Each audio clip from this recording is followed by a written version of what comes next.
Turn to you, Zainab, and ask you the same exact question.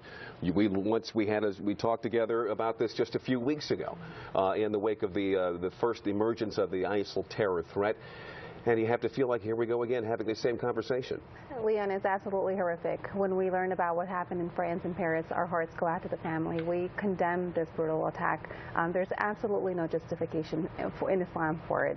The fact that this is again being linked to a religion of over 1.5 billion people in the world, peaceful people who want to abide by the laws of the land in which they reside, I mean, it's absolutely outrageous to all of us.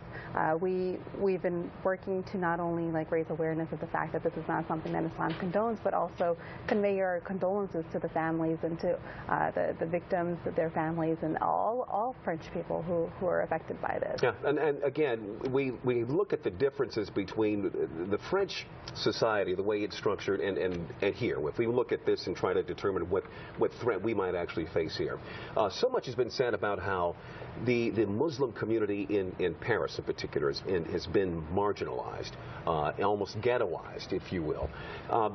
There's a bit of a difference of the way that assimilation has worked here in this country versus there. Absolutely. You think that is the answer, or is the jury still out on that? I feel like that actually might make things more difficult. For example, the fact that I wear a headscarf, I would not be able to attend public schools, or I would not be able to work for the government.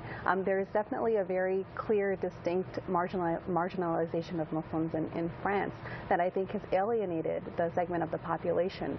Unfortunately, it's helped contribute, along with a lot of other factors, it's helped contribute to a sense of the other, where a lot of folks feel like they're not part of society. And unfortunately, there's been this huge wave of Islamophobia that's swept across Europe, not only in France, but we've seen marches in Germany where thousands of people have protested against what they view as the Islamization of Germany or of Europe.